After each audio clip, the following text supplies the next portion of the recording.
Hi, it's Olivia here, and I'm with Boggie, who is the representative, I should say, for Hungary. Now, Boggie, welcome to Vienna. I imagine it's not too far away from the likes of Budapest and from Hungary. Is this your first time here? No, actually, it's not my first time. You're exactly right. Budapest is really close to Vienna. It's just 3 hours of driving or less. So I've just arrived Monday by bus with a delegation, and everything is really good because I feel really comfortable in Vienna because it's just like Budapest. So it's really, I feel like home.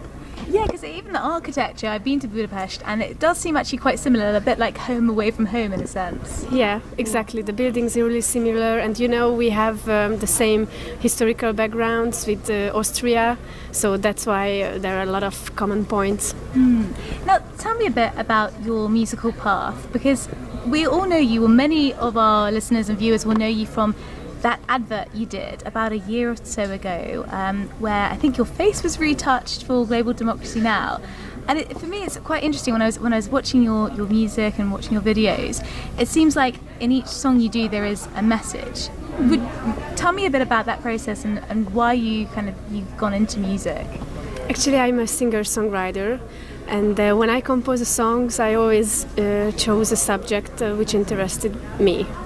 So it's not, it's instantly coming, and if there is something who is interesting me, I write a song about it. And you mentioned my last year's success with a photoshopping video, which was filmed for my perfume song. It's called Nouveau Parfum in French and Parfum in Hungarian. And this video speaks a lot about the content of my song. And even if I sang it in French and in Hungarian, all around the world the people could understood the message and could connect with the message of my song, because this song is about self-acceptance. And this is a real-time Photoshop that you can see how a normal, natural girl could be a superstar after making up, after lightings, and it was a really fantastic story. Indeed, and it's interesting because obviously, as you're saying about the pressures to look perfect, and obviously Eurovision, it is a television spectacle. Over 100 million people around the world are watching it. Is there still a pressure for women to look a particular way, to wear a particular kind of dress or look perfectly made up, do you think, still in the competition? I don't like false things, so my performance and my song is really modest, and I don't gonna use a lot of makeup, and it's not my performance. I know that a lot of performances use this kind of things, but every songs and every music has got her own conditions, or I don't know how to say.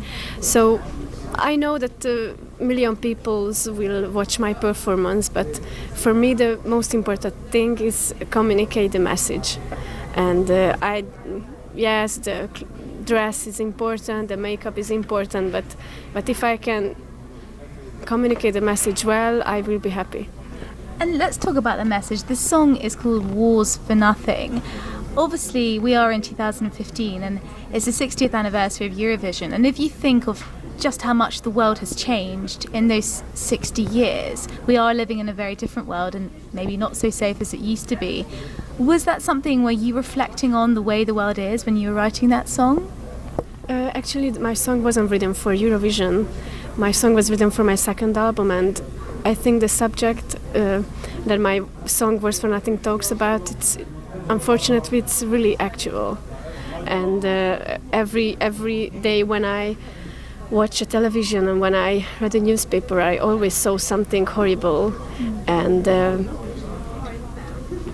so I'm a singer-songwriter, and if I am touching because of something, I write a song about it. So that was the same with Wars for Nothing. And I think these kind of songs, and Eurovision needs really this kind of songs. Because do you think people have maybe underestimated the power of a song to say a message such as, expressing peace, democracy? I don't underestimate at all. You know why? Because last year I got a wonderful success with perfume songs, with my song Perfume, and which went viral, and a lot of people could connect with my message, and that was the moment when I understood that even nowadays people need messages, and music is more powerful than some people might think, and I think singing about peace, because my song Words for Nothing is a hymnic ballad pleading for peace, it's also important, and I already know, and I already got a lot of messages from different countries to say thank you, Boggie, for this wonderful song, and for me this is the most important, not the success, not the winning. If somebody could connect with the message, or if somebody started thinking about a different way about wars and about peace, this is my job, and this is why I am a singer. You understand? I completely understand. So in a way your song is kind of like, it's like a peaceful weapon in a way to spread the message and values of peace and understanding each other, I guess, ultimately. But it's interesting because if we're talking about peace, Hungary is a very peaceful country. How do you as a Hungarian look at the world? I mean, you're not intrinsically caught up in war, but I guess you, as you say, you do watch it on the TV screens. How does that make you feel? Actually, Words for Nothing is not just about real wars, and you know in Hungary as well we have problems with discrimination, or I don't want to punctuals. Az, hogy pontosítani, az hogy van? Punctual.